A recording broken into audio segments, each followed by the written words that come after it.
కేసీఆర్ ఏమంటాడంటే, చంద్రబాబు ఆయన గురువు ఉన్నాడు. చంద్రబాబు కోసం ఇవంతా చేస్తుర్రు. వీళ్ళు పట్టించుకోవట్లేదు. ఆంధ్ర రాష్ట్రంలో రావడమే తెలంగాణకు శాపమైంది. ఇప్పుడు ఆయన గురువు చంద్రబాబు, ఆ మీద మోడీ కలిసి కుట్రలు చేస్తుర్రు.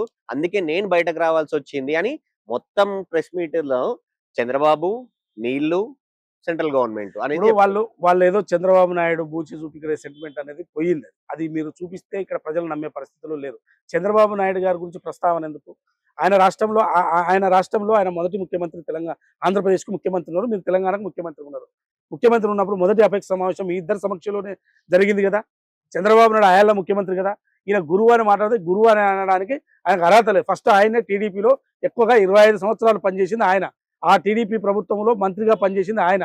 ఓ 4 సార్లు ఎమ్మెల్యేగా ఉన్నది ఆయన, కేసీఆర్ గారు. రేవంత్ రెడ్డి గారు ఉన్నది ఒకేసారి ఎమ్మెల్సీ, రెండోసారి ఎమ్మెల్యేగా గెలిచిన ఆయన. ఉన్నది కనీసం చూస్తే 8-9 ఏళ్ళు కూడా టీడీపీలో లేడు. మీకు గురువు ఆయన. మీకు ఆ గురువు నచ్చక మీరు బయటకు వచ్చారు. ఆయన కూడా బయటకు వచ్చిండు. మీకు గురువు ఆయన, మొదటి గురువు మీకు కదా గురువు. సో మీరు చంద్రబాబు నాయుడు బూచి చెప్తారంటే చంద్రబాబు నాయుడు మీరు ఆయన తలొగ్గిరా. 299 టీఎంసీకి మీరు తలొగ్గి చంద్రబాబు నాయుడు మరి మోచేత నీళ్లు తాగిరా మీరు? ఆ 299 దానికి ఎందుకు ఒప్పుకొని వచ్చినావు? చంద్రబాబు నాయుడుకి బయటపడి ఒప్పుకొని వచ్చినావా నువ్వు? ఎట్లా ఒప్పుకొని వస్తావు? మొదటి అపెక్స్ సమావేశంలో బచావత ట్రిబ్యునల్ ప్రకారం ఆ నీళ్ళు ఏదైతే కింద అవే ఎందుకు ఒప్పుకొని వచ్చినావు? మన పరివాహక ప్రాంతం 70% ఎందుకు పట్టుబట్టలేదు? అంటే ఆ రోజు గోదావరిలో ఎక్సెస్ వాటర్ ఉన్నాయి, తరలించవచ్చు అనేది కూడా ఏదో ప్రపోజల్. అదే కదా, అదే కుదిబండ కదా. నువ్వు ఎక్సెస్ ఉందని మళ్ళీ అదే ఐడియా కూడా మీరే ఇస్తారు. అది కూడా ఇప్పుడు వాళ్ళు బనకచర్లకు నీటి తరలింపు అనేది లేని ఐడియాను చంద్రబాబు నాయుడు గాయాల్లో ఇస్తున్నావు. ఆ రోజే పట్టిసీమ కూడా పూర్తయింది. పట్టిసీమ అని కొత్త ప్రాజెక్టు పెట్టి పోలవరం నుంచి డైవర్ట్ పట్టిసీమ పెట్టింది ఎవరి హయాంలో అయింది? అది కేసీఆర్ గారి హయాంలో అయింది కదా పట్టిసీమ. సో ఇట్లాంటి అన్ని ఐడియాలు మీరు ఆంధ్రప్రదేశ్ ప్రభుత్వానికి ఆనాడు చంద్రబాబు నాయుడుకు, జగన్మోహన్ రెడ్డికి మీరిచ్చి ఇవాళ ఏదో అయిపోయింది. ఏమీ కాలేదు ఇక్కడ. ఆయన లేనిదేందో కొత్త సృష్టిస్తున్నాడు. వాళ్ళకి కొత్త మళ్ళీ ఇదో ఐడియా ఇస్తున్నావా మీరు? 45 నిమిషాలు మీరు ఎత్తుకపోండి అని ఆంధ్రప్రదేశ్కు కొత్త ఆలోచన కేసీఆర్ గారు వాళ్ళకి ఇస్తున్నాడు. ఇది దుర్మార్గమైన ఆలోచన. మీకు పాలమూరు పట్ల, రంగారెడ్డి పట్ల, నల్గొండ పట్ల ప్రేమ లేదు కేసీఆర్ గారికి. ఉన్న వాళ్ళైతే ఇట్లా మాట్లాడరు. లేనిపోయిన ఐడియాలని ఆంధ్రప్రదేశ్కి ఎందుకు ఇస్తున్నారు మీరు? సో ఆల్రెడీ 90 టీఎంసీలు కేటాయింపుతో మనం ఆల్రెడీ పాలమూరు, రంగారెడ్డి పూర్తి చేసుకుంటున్నాము. 7,000 కోట్లు ఆల్రెడీ ఖర్చు పెట్టిర్రు. మీరు కొత్త ఆలోచనలు వాళ్ళకి ఇచ్చి కొత్త ఆలోచనలతో తెలంగాణ ముంచే ప్రయత్నం మీరు చేస్తున్నారు.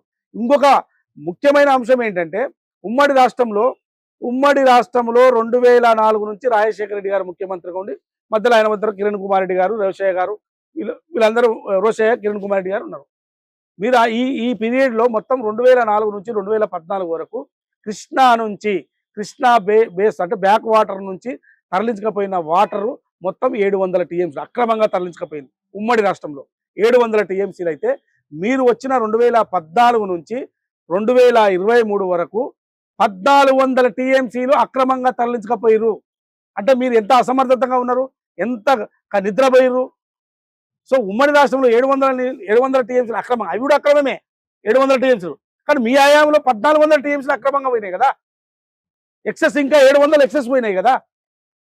మీరు ఇటువంటి తప్పిదం మరి ఇప్పుడు పోలేదా ఈ 2 సంవత్సరాలలో? వీళ్ళు కూడా టీఆర్ఎస్ వాళ్ళు అనేది ఏంటి అంటే గోదావరిలో కాళేశ్వరాన్ని బంద్ పెట్టి నీళ్ళు ఎత్తిపోస్తలేరు, రావాల్సిన నీళ్లను కృష్ణాలో వాడుకుంటలేరు, ఇటు ఎక్సెస్ లేవు, అసలు అటు ఉన్న నీళ్లు లేవు. కాంగ్రెస్ పార్టీ అసమర్థ ప్రభుత్వం వల్ల ఇదంతా జరుగుతుంది అని. కరుణాకర్ అలా కాళేశ్వరాన్ని ఎవరు బంద్ పెట్టిర్రు? అది కూలిపోతుంది నాయన, కూలిపోతున్నది. దాన్ని ఆ కూలిపోతున్న పరిస్థితి ఉన్నది కాబట్టి already national dam safety authority ఇచ్చిన ప్రకారం మనం దాన్ని నిలపలేని పరిస్థితి ఉంది. దాన్ని ఏం చేయాలి, మళ్ళీ రిపేర్లు ఎట్లా చేయాలనే ఆలోచనతో ప్రభుత్వం ఉన్నది. పోనీ మన గోదావరి నీళ్ళు ఏమైనాయి? గోదావరి నీళ్ళు ఎక్సెస్ అయినా కానీ ఎక్కడి నుంచి ఎస్ఆర్ఎస్పీ నుంచి అన్ని నీళ్ళని కిందికే పోయినాయి కదా. అప్పర్ గోదావరి నుంచి నీళ్ళు వచ్చినాయి కదా. ఆల్రెడీ ఎస్ఆర్ఎఫ్సి కానీ, నిజాం సాగర్ కానీ, ఇవన్నీ కూడా ఈ ప్రాజెక్టులన్నీ కూడా ఇది మన కడెం కానీ, శ్రీపాద ఎల్లంపల్లి కానీ, ఇవన్నీ ఎక్కడి నుంచి నీళ్ళు ఎస్ఆర్ఎస్పీ అప్పర్ గోదావరి మొత్తం నీళ్ళు ఎక్సెస్ అయ్యి కిందికి గోదావరిలోకి వచ్చినాయి కదా. ఈ పంపులతో అవసరం లేకుండానే అవన్నీ నిండిపోయినాయి కదా. ఈ పంపులతో పని లేకుండానే అవి నిండిపోయినాయి. ఇట్లా అబద్ధాలు మాట్లాడుతారు. పోనీ ఎక్కడో ఉన్న వాళ్ళకి తెలియకపోతే ఆ పరివాహక ప్రాంతంలో ఉన్న ప్రజలకు అర్థం కాదా? మొత్తం ఆ టెరిటోరియల్ మొత్తం అర్థం కాదా? ఆ ప్రాంత పరివాహక ప్రాంతంలో నివసిస్తున్న ప్రజలకు గోదావరి నీళ్ళు ఎన్ని నీళ్ళు ఎక్కడి నుంచి ఎక్కడ పోతున్నాయో వాళ్ళకి అర్థం కాదా? ఏదో మూలన ఉన్న మహబూబ్నగర్లో ఉన్న వాళ్ళకి కొంత, అక్కడ ఉన్న వాళ్ళకి ఇక్కడ ఏం జరుగుతుందో తెలియకపోవచ్చు. ఆ పరివాహక ప్రాంతం ఎట్లా ఉందో. కానీ అక్కడ ఉన్న ఎస్ఆర్ఎస్పీ కింద ఉన్న వాళ్ళు, కడెం ప్రాజెక్ట్ కింద ఉన్న రైతులకు కానీ, ఈ ఎల్లంపల్లి ప్రాజెక్ట్ కింద ఉన్న వాళ్ళ రైతులకు కానీ, నిజాం సాగర్ కింద ఉన్న రైతులకు కానీ, సింగూరు, మొత్తం మిడ్మానేరు. అవన్నీ మిడ్ మానేరు, అప్పర్ మానేరు, ఇవన్నీ వాళ్ళకి అర్థం కావా? ఇవన్నీ కూడా వరదలు వచ్చి మొత్తం నీళ్ళన్నీ కిందికే పోయినాయి కదా. ఇంత దరిద్రంగా, ఇంత భావదరిద్రంగా మాట్లాడితే ఎట్లా మాట్లాడతారు? ఎవరికి ఊరికినే వాళ్ళకే తెలుసా అనుకుంటారు. అందరికి చదవచ్చు, అందరికి పుస్తకాలు అంటే చదువుతారు. ఏముందనుకుంటారు మీరు? అంటే చంద్రబాబు పేరు చెప్పిండు, బీఆర్ఎస్ పార్టీ ప్రెసిడెంట్ గా ఉండి టీఆర్ఎస్ పేరు చెప్పిండు. మళ్ళీ నేను 3 జిల్లాల్లో పాలమూరు, ఉమ్మడి పాలమూరు జిల్లాలో, ఉమ్మడి నల్గొండ జిల్లాలో, ఉమ్మడి రంగారెడ్డి జిల్లాలో బహిరంగ సభలు పెడతాం, నేనే వస్తా బహిరంగ సభలకు అని చెప్పిండు. అంటే 2 సంవత్సరాల పాలన తర్వాత, సర్పంచ్ ఎలక్షన్లు ముగిసిన తర్వాత ఈ టైంలో కేసీఆర్ బయటకు వచ్చి ఇది ఎత్తుకోవడానికి కారణం ఏమై ఉంటుందని మీరు అనుకుంటున్నారు? ఒకటి, నేను కేసీఆర్ గారు ఎత్తుకున్నారని నేను అనుకోవట్లేదు. ఆయన బలవంతంగా వీళ్ళిద్దరు పట్టుకొచ్చారని నేను అనుకుంటున్నాను. ఎవరు? కేటీఆర్ గారు, హరీష్ రావు గారు పట్టుకొచ్చిరేమో బయటికి అని చెప్పి నేను అనుకుంటున్నాను. ఎందుకంటే వాళ్ళ దగ్గర నాయకత్వ లోపం ఉన్నది.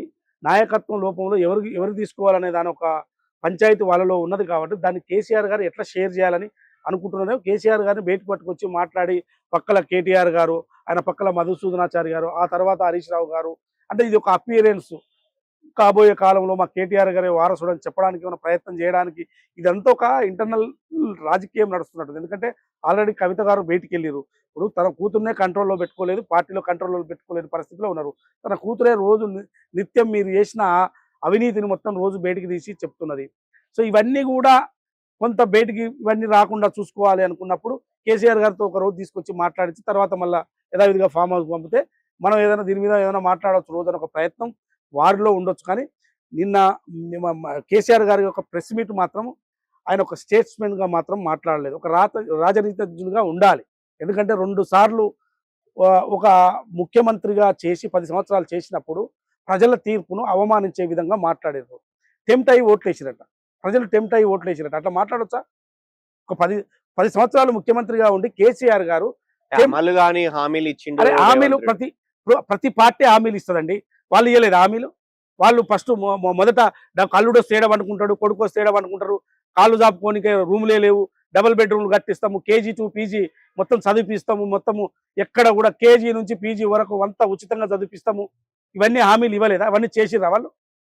సో మేము హామీలు ఇచ్చినాము, అమలు చేసే ప్రయత్నము ఈ ప్రభుత్వం చేస్తున్నది.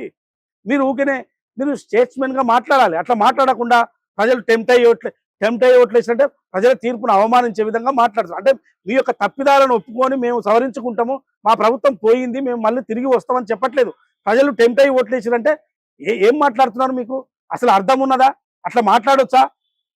మీరు ఒక రాజకీయంగా మీరు ఇంత అనుభవం ఉన్న వ్యక్తిగా కేసీఆర్ గారు అట్లా మాట్లాడొచ్చా? 2 ఏళ్ళు టైం ఇచ్చినాం కదా, ఇంతకన్నా టైం ఎవరు ఇస్తారు? నువ్వు టైం ఇచ్చి నువ్వు రా, ప్రజల్లోకి రా, కొట్లాడు, పోరాటం చేయి, ఎవరు వద్దంటలేరు. కానీ ప్రజలు ఇచ్చిన స్టేట్మెంట్ను, ప్రజలు ఇచ్చిన తీర్పును అట్లా మాట్లాడొద్దు కదా. అసలు ఎంత దుర్మార్గం, ఎంత అక్కసుతో అసూయతో మాట్లాడుతున్నట్టు లేదా? అది తప్పు కదా, అట్లా మాట్లాడదు కదా.